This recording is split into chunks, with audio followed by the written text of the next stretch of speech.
కాసిన వాటర్ తాగి కూర్చోవాలి. ధ్యానం అంటే శ్వాస మీద ధ్యాస పెట్టడం, స్థిరంగా సుఖంగా కూర్చోండి. మన శ్వాసని మనమే గమనించుకోవాలి. దీనిలో ఎవరికి ఎవరు గురువులు లేరు. ఈ శ్వాసే నీకు గురువు. మీద ధ్యాస పెట్టండి. కానీ ఒకరోజు చేసి మానేసేది కాదు ధ్యానం. డైలీ మనం ఆవుకు రంగులు ఉన్నవి కానీ పాలకు రంగు ఉన్నాయా? ఆవు వంటిదే నీ ఆత్మ, పాల వంటిదే పరమాత్మ. ఈ ఆత్మ నిశ్చలమైతే పరమాత్మ నిర్మలమౌన. ఈ ఆత్మ నిశ్చలమైతే పరమాత్మ నిర్మలమౌన. పూలకు రంగులు ఉన్నవి గాని పూజకు రంగు ఉన్నాయా? పూల వంటిదే నీ ఆత్మ, పూజ వంటిదే పరమాత్మ.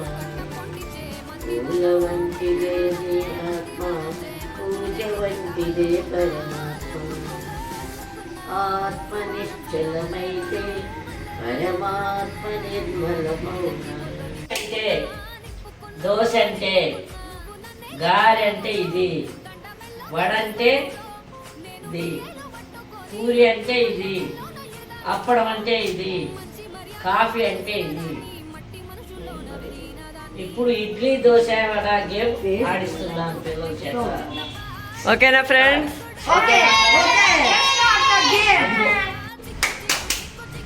దోశ, వడ,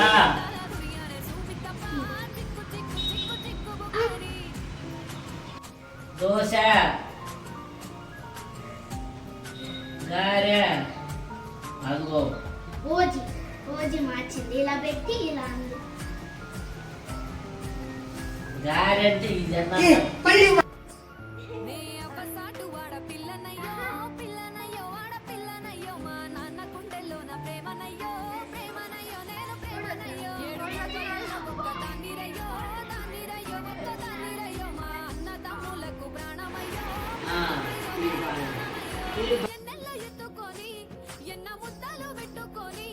ఎన్ని మారాలు చేస్తూ ఉన్నా నన్ను గారాలు చేసుకొని చేతుల్లో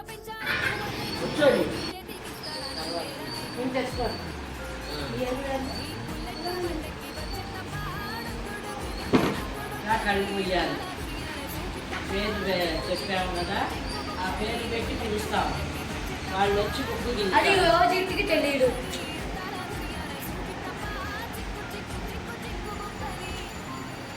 వంకాయ వచ్చి ముక్కు గిల్లిపో, వంకాయ వచ్చి ముక్కు గిల్లిపో, వంకాయ వచ్చి ముక్కు గిల్లిపో.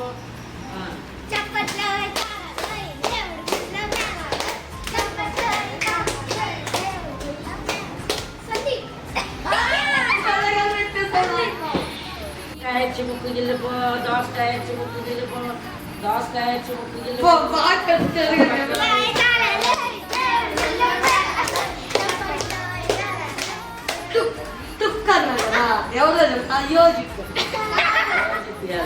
నాకు ఫస్ట్ అదే అనిపించింది, కానీ యోజిస్తే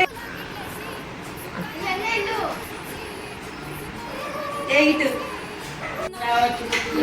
టమోటా వచ్చి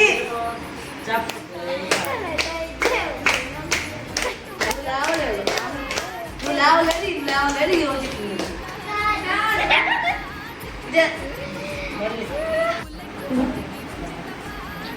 సన్నదారి పువ్వు వచ్చి ముక్కు గిల్లిపో, సన్నదారి ప్లీజ్.